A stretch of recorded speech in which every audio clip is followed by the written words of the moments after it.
Good morning. Good morning. Oh my, what a morning. What a week. What we got? Oh, good morning, Doug. Good morning, Cindy. Good morning, Doug. Good morning, Cindy. Good morning.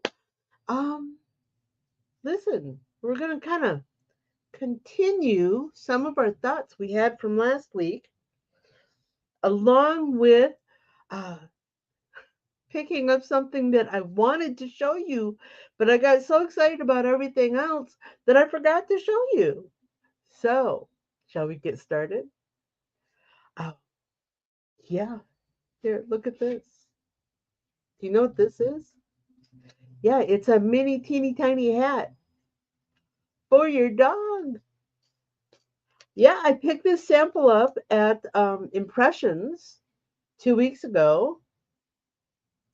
Is this not the most amazing thing? I know. It was, here, let me pull up the screen. They're called pup lids, and it was developed because the designer, the engineer who designed this, put it together because family loved to go for walks, but the dog was really sensitive to the sun. Well, what better thing than a hat for the dog? Good morning and good morning and good morning. Letty, I'm going to reach out to you later. I have a thought. You too, Cindy. But, anyways, these things, and they're teeny tiny. Let me see if I can find a picture of the. Oh, I don't think I have it anymore. These things range from, I don't know, 3 inches across all the way up for a big hat. Let's see, what do we got here? Doug says they gave one to put on their guide dog of American Puppy in Training, who's going off to Service Dog College. Congratulations, Doug. Good morning, Barb. So here, again, going back to these pop cup lids. Now, they're too small to embroider on. You can't get this little bitty thing on your embroidery machine, but you can use a print and press or create patches, and you can work with them to buy these wholesale. The website again is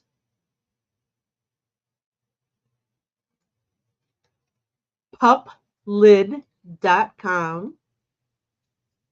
And look, just to give you an idea of the potential, and everybody loves their dogs. Everybody loves their fur babes, and you can put these on cats. But look, they're on Amazon. Yeah, people would spend $25 for a hat for their dog. You know they will, or their cat. So, anyways, that was one of the things that I was just so excited about, and forgot to show you last week. So, where are we going today? Well, last week we talked about using, let me back up. We talked about candle thread. Candle thread was a brand of thread that I found. Oh, Letty, that's a good thought. I wonder if you could put it on a pocket hoop. It still has a curve like a regular hat, just on a much smaller scale. So last week we were talking about the embroidery thread sample that I picked up at Impressions. And one of the questions that came up was, how does the shine compare? Now, I know you probably can't really see this. Oops, wrong one. You can't really see this. Um, you can't see the reflection.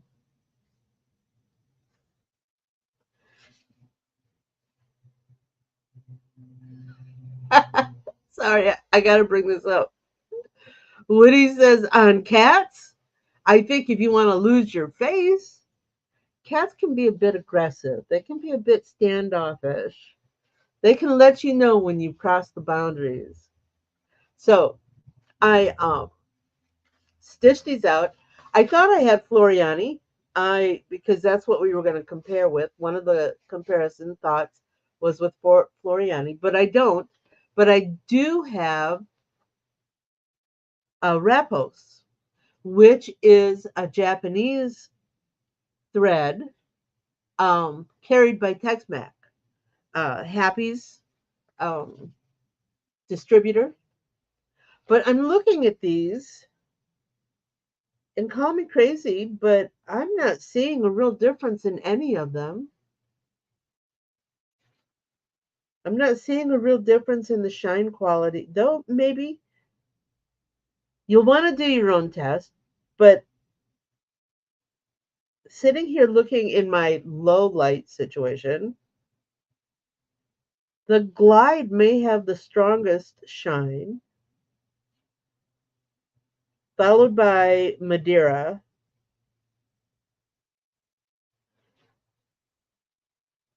Candle, and then Rapos in is a quarter about the same. So on the shine, I would say, um, sorry, on the shine, I would say Glide. And do you know that, and maybe my information is wrong, but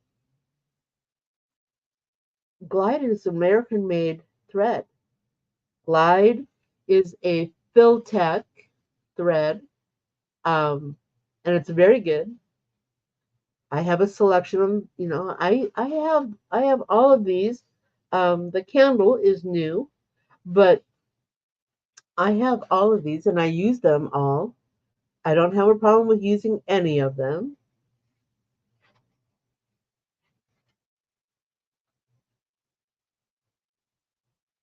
Barb says that she uses a ULT Trapo 60 weight thread. Brand has decent metallics. Maybe that's something we should look into. Now, so I think, in my opinion, and of course, like I said, you'll want to run your own test. These are all good threads, including the candle. On a value of shine, I'm going to put Glide first, followed by Madeira, followed by the Rapos and Candle. And I'm sorry, Isacord, you're falling in last. But you have a good shine. It's just not as shiny as the others. So here, that's what we came up with our comparison, our thread comparison. And they all stitched well. All the little fuzzies here, um, all the little fuzzies here are my machine, not the thread. I need to change my needles. Yeah, I know, I'm terrible. Okay, so the next thing we talked about that we were going to do some comparisons on was using sewing thread for embroidery. And yes, it can be done.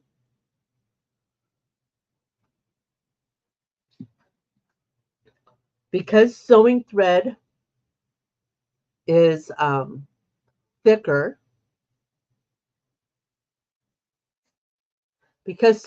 is thicker, you want to use a larger needle or a needle with a larger eye.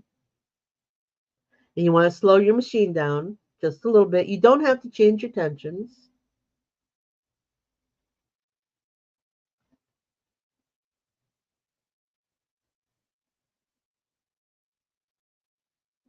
So you don't, I'm sorry, I was reading.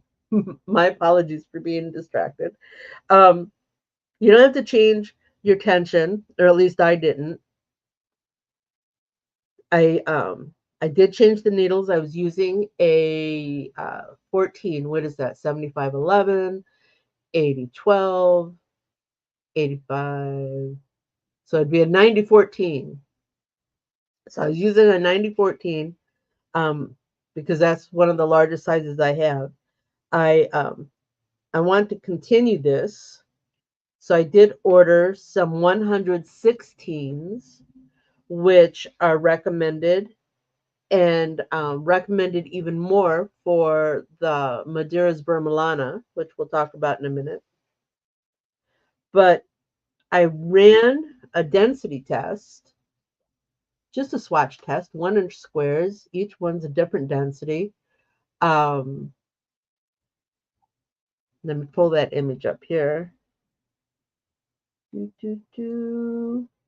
again, you might not be able to see the detail. Yeah, this stuff just does not. Let's see if I can enlarge it. No, this one is not going to enlarge. Oh, there it is.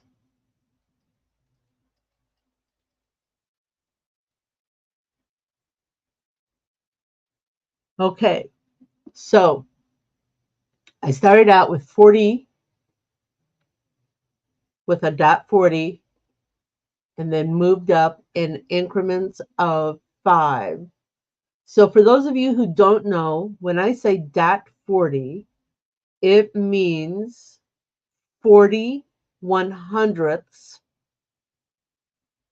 of a millimeter, which means that from one run of stitches, return and to the second run of stitches is 40 100ths of a millimeter. Okay, so this one would be 45 100ths of a millimeter. So it's 40, 45, 50, 55, 60, 65. Sorry, didn't go back far enough when I changed my bobbin. 70, 75, 80. Now, of this thread, and this is Gutermann's sewing thread, which is also a German-made thread. Um, on this white over black, I would say I had my best density at dot 60. 65 was good. 70 started showing more fabric through. But overall, I think it would be an acceptable density for sewing thread. But here, so I took this information and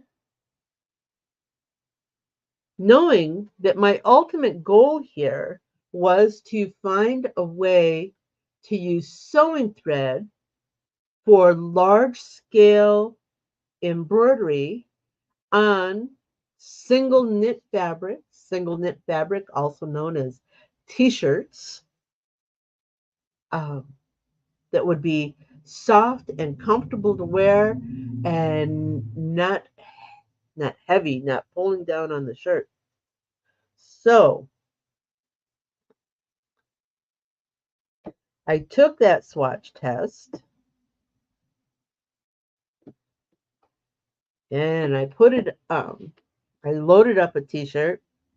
And the other thing that goes with this is you want to use a tear and wash stabilizer, because you want to, the idea is to get rid of all that stabilizer on the back. So all you have is the thread and what's underneath the stitching to support it.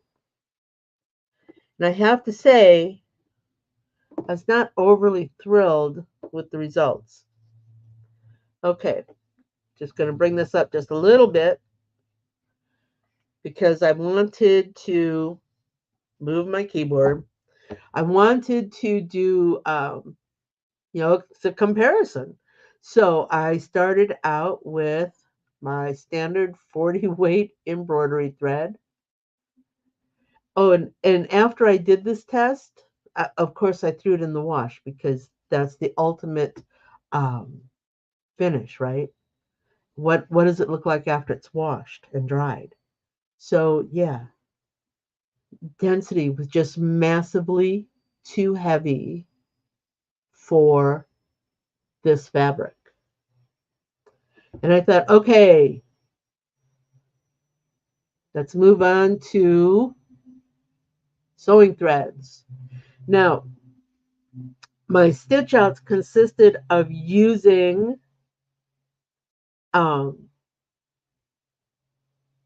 sewing thread was the Gutermann's in black. I also used a serger thread in black, and then I finished with the Burmalana. Now, I had labels at the top of each of these, but the density was so thick on the lettering that I broke thread.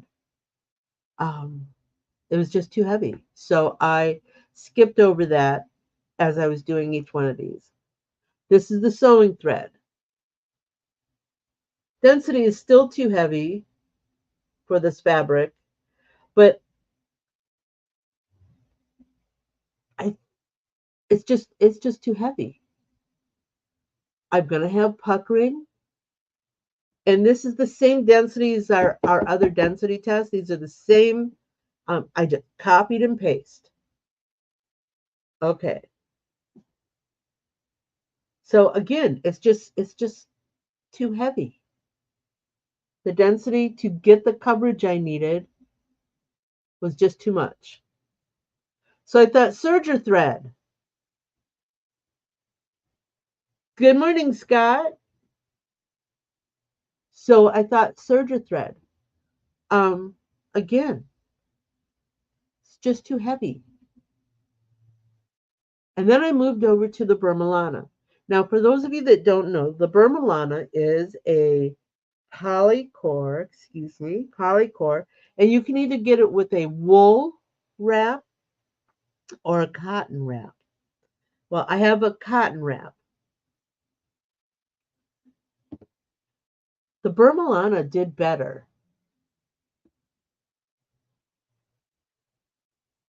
Even, and remember, this is the 40. Even with the 40, that 40 density, which is massively too heavy for this fat thread, it still stitched well. When we got down to the 90, we still had amazing coverage. Did not have a lot of puckering around the 90, the dot 90 sampler, but it still seemed to be a bit heavy. So I took that same swatch test and copied and pasted.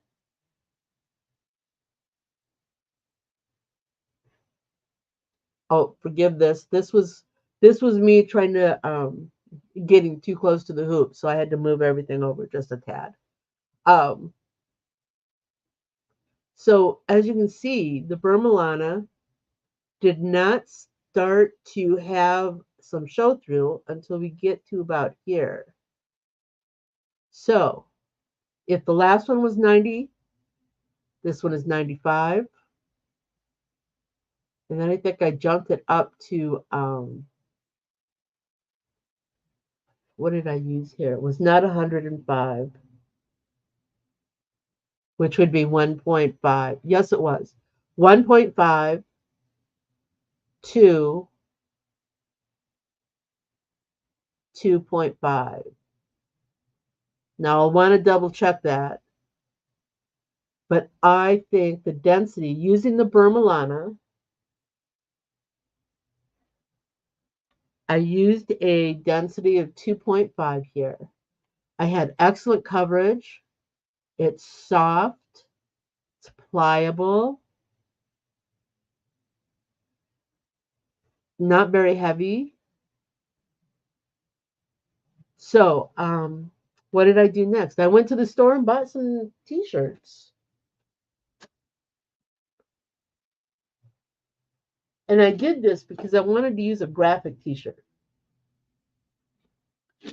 And then I actually bought two graphic t-shirts, but I only stitched up one because I couldn't, using the limited colors of thread that I had. Um, I didn't want to use, uh, I didn't want to put black flowers on another t-shirt.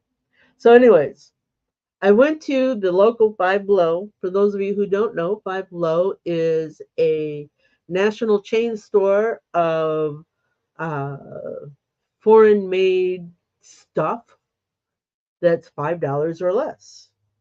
So this t-shirt was $5. And this is their Flaming Skull t-shirt. And what I did is I scanned this shirt at 100% on my scanner, rebuilt it in my software, rebuild it in my graphic software, pulled it into my embroidery software to lay stitching, to add stitching to the shirt, which is one of the things that Joe Kramer in the impressions class was using this technique for, taking a graphic t-shirt and adding on it. So I did. And again, I threw it in the wash. Again, I used tear and wash away stabilizer. And I think I used a 1.5 density on these. And I don't know why I did. I probably, I should probably just retest and use the 2.5 density. But, and I don't know that you can see this, but I just added some red flames and that that tribal graphic uh, wing thing on the skull. Not too bad. I would have, I think I'll do another one after I get some more thread to be a little more decorative. I've been going on and on. Have you guys got any questions on this? Any thoughts? Going to the next one while I wait for your questions. Of course, doing a lot of talking here, so.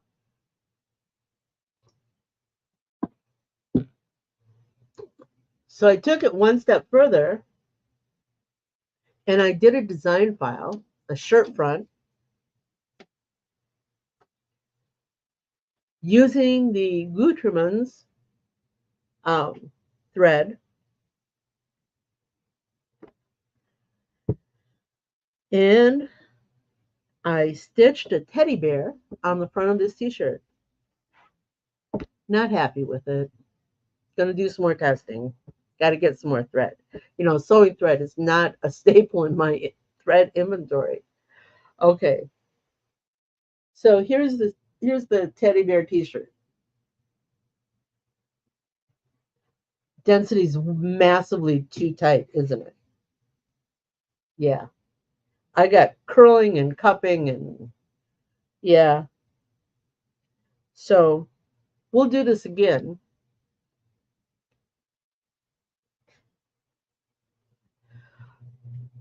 Letty says she wants to get better at, she wants to get better at distressing a design.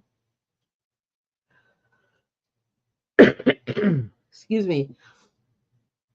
One of the things that he showed in that class was, and I don't know if you watched the interview with the embroidery nerds that he was on. Um, Barb, Barb went down the dog cap rabbit hole. They're small enough you could put them on a bunny. All right, back to Letty's question. One of the things he did was to build in distressed stitching. And you can see that uh, in some of the designs, the samples that he pulled up during the interview. If you haven't had a chance, go take a look at that interview. It was just last week. The Embroidery Nerds Needle Bar is what the show is called. You can find it on YouTube. And one of the other things that he did that I don't think he addressed was he would take his graphic, whatever graphic was on there, and he would overstitch the designs, um, and then take like a brush or something and rough up the threads. Just a thought. Let's see, Doug, did I download the slides? Yes, I did. The dog cap rabbit hole. Karina, do I use pre-wound bobbins? Yes, I do actually, only because I'm lazy. But I do have, when I'm trying to match colors, when I'm using, for example, with freestanding lace, you want to use a matching bobbin color. I do have a standalone bobbin winder and a set of 6, maybe 12 empty bobbins, not the pre-round plastic bobbins that have emptied. Those things are not made to be rewound. They shatter. I've lost more thread trying to make that work. Just buy some um, empty bobbins to put in your machine. What do we got here? Um, Scott saying, I missed the Long Beach show this year, but I've seen Joe on a few podcasts. He's really going to help advance the group of us with the use of heavier threads. I agree with you, Scott. I have a couple of clients now. As a digitizer, I need to be told that this is your goal. You need to tell me that you're going to be using sewing thread. Of course, please don't work this technique until I get the numbers down. But as a digitizer, you need to tell me that you're going to be working with sewing thread and that you're going to be using a size 14 or a size 16 needle, um, so that the densities and the underlay can be matched to that end. But there are several applications for this that I can see. Um, For example, I have one client who does a lot of school spirit wear. Um, right now, to do a full shirt front, it's heat transfer vinyl or print transfers because you don't want it to be so heavy on a t-shirt. But with this technique, she could up the value of the garment by adding an embroidery element over her graphic. Let me step back for just a moment to this to the skulls, right? Now I used the flames on the skull to add some embroidered detail. And I tried very hard to make sure that I put the flames in the area of the flames. But the one thing you need to remember is it doesn't have to be perfect. The layout needs to be generalized. Remember, you're stitching over the top of your graphic. So it just needs to be generalized. You don't have to have the precision of making sure that that first needle strike is happening exactly where you want it. You can, but I'm saying it's not overly necessary. You're looking for a vintage look. That's one of the things that he specializes in. A vintage look um, and mixed media. Let's see, what do we got over here? Uh, Doug does a lot of embroidery on leather, and he's looking to use the heavier threads on his leather to reduce the stitch density. Um, One of the things you have to be careful when you're stitching leather is that you don't get your hole penetration, your needle penetration so close together that you perforate the leather to the point where it's going to pop apart. And, then you've not only lost all that stitching value that you did, but you've lost what turns out to be a very expensive piece of substrate. Leather is not cheap, has a beautiful look, has it'll last for ages, but you want to make sure that your density and your needle penetrations don't destroy it. What here?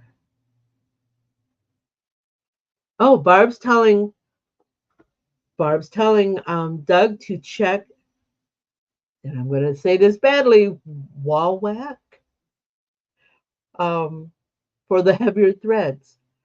I've been looking at sewing threads, and I've come across their site a couple of times. Let me see if I can bring it up. Hold on just a moment. Get the keyboard out because you got to have the keyboard.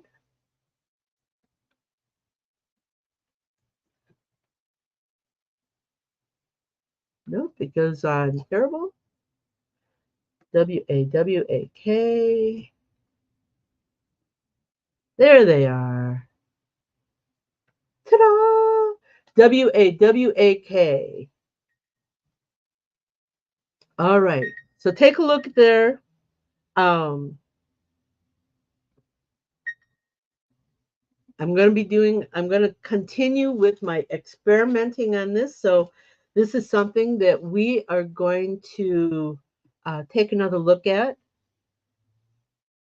I am, I am hoping, I am hoping, oh, well, Doug, you're not going to get the sheen with sewing thread. Just saying. It's not designed to be shiny. It's designed to be functional. It's not designed to be decorative. It's designed to be functional, to hold two pieces of fabric together um, in the construction of a garment. Okay,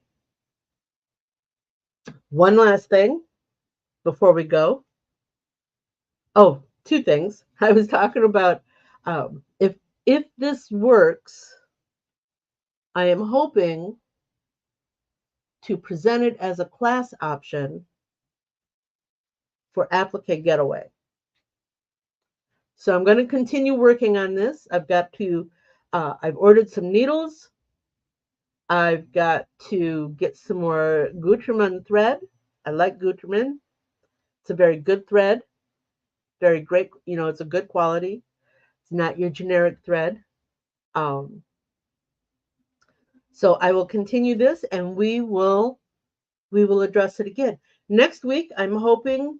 I've got some ideas on fonts. Been getting a lot of questions about lettering lately. Thought maybe I'd address that again. And to finish off today, I want to show you what I got in the mail. Yeah, I know. I know. You can order your copy, and here I go. I'm terrible about prepping. I get these ideas about prep work as they come up here. Aaron.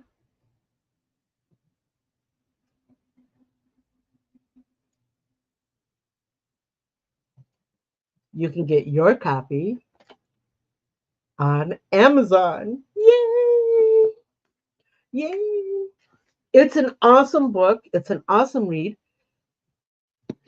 Yes, it's talking about building your business, but it's got a lot of life lessons in here too. I received a pre uh, pre print bound book. I know, Barb. Look, yeah, I know. Author autograph. Um. Oh, Gail, did you pop in? Good morning, Gail. We'll do this again. Um. I have. Where is it? I know I have it. I keep it handy because I make reference to it. I have a thought or something I read, and this one I put my notes in. This one is going up on my shelf. Yeah, I know. Love it. All right, people. So we're going to say goodbye at this point. Thank you for being here. Um, if ever you have any questions, any thoughts, you got an idea for a presentation, and I know I'm going to fix this. I promise. I found something. It's a replacement to something I did before. Um, but if you have any questions, if you have any thoughts, if there's something you want to focus on, drop me a line. I'll help. All right. Gonna go over here and we'll say goodbye. Wasn't that fun? Do you have more questions? Do you want to learn something new? Join me at quicktostitch.com for coffee and conversation, and we'll talk about it. Embroidery machines, designs, and business. Hope to see you soon. Bye now.